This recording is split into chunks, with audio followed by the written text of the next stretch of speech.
So guys, mag-assemble tayo ng 49-1 balloon. So ito, na-assemble ko na yan. Madali lang pong gumawa niyan. So nakita ko lang sa internet, ito siya oh. Yan, 14 turns siya. Sa ika-8 turn, tatawid siya sa kabilang core. Pagkatawid niya, bibilang kayo 19 hanggang 14. Yun na yung yung dulo, yun na yung going to antenna. Yan. Sa internet po makukuha nyo sa internet po yan. So bago nyo hinangin yung yung wire, magnetic wire, tisisin nyo po muna yung varnish. Kasi kailangan yung matanggal yung cover nya. Kapag hindi nyo natanggal yung cover, hindi siya didikit.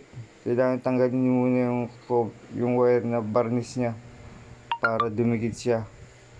So yan po yung pag-assemble ng 49-1 balloon pang 7, 14, 21 tsaka 28 MHz po. Multi-band antenna po yan. Ang haba ng wire na kailangan is 20 meters. Na straight po, hindi po tulad ng dipole, na ang dipole po nasa gitna ng 20 meters. So 10 meters, 10 meters. Tapos yung balloon niya nasa gitna. Ito po, straight po ito, dire-diretso. Walang putol na 20 meters. So yan po yung 49-1 balloon na ginawa ko. Version 2 na po ito. Kasi version 1, mas maliit yung core na ginamit ko. So version 2 na po ito. Ang materialis po yung gagamitin dyan is Pyrex core, yung bilog na kulay itim. Tapos eye-bolt. Tapos SO239, tsaka box. Tsaka po capacitor. Yun lang. Then yan, panghinang, barena, soldering lead, tsaka wire. Yun lang po materialis na kailangan nyo. Yan ang paggagawa ng 49-1 balloon pang end fed antenna.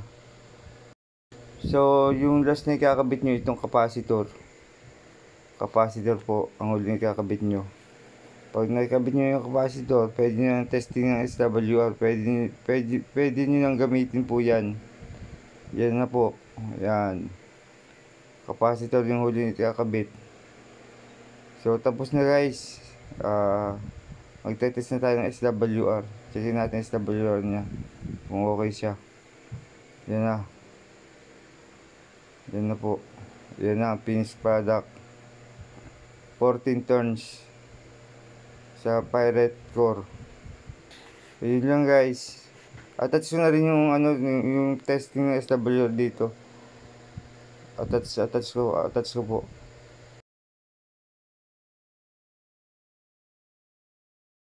Guys, check natin itong ating 49-1 end fed antenna SWR.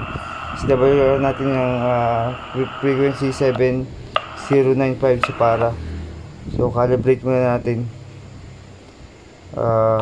So URC 187 pong gamit ng radyo. So check muna natin, calibrate muna natin. After natin calibrate, then check SWR. So yan, SWR. Wala pang 1.5. Wala pa siyang 1.5 na SWR niya. So ngayon, try naman natin sa Brigada 7. Sa 7395 naman tayo mag-SWR. Sa 40 meter po, 40 meter band po yan. So calibrate muna natin ulit. End fed antenna po tayo dito, half wave 49-1 balloon ng gamit. So calibrate muna natin. After natin calibrate, check SWR. So SWR wala pang 1.5. So maganda SWR niyan dito sa dekada at saka sa para. So checkin natin, mababa lang po yung setup nito. 3 feet lang. Taas ito lang siya oh. So ang haba po niyan is 20 meter. Pwede naman 19.5 pero ito sa version 2 na ito, nagawa ko na to, ano siya, sa 20 meter, okay na yung SWR niya. So hindi na ako nagbawas. So depende sa inyo kung gusto niyo bawasan. Pero 20 meter, okay na yan. Sa 40 meter band po yan, sa 7 MHz po naka-tune. Yan yung 49.1 balon ko. So ito yung wire niya, mahaba. 20 meter yan. Nakasayad sa lupa yung dulo. Yan. Haba siya. Hindi ito ng dipole, nasa gitna. Parang 10 meters yun.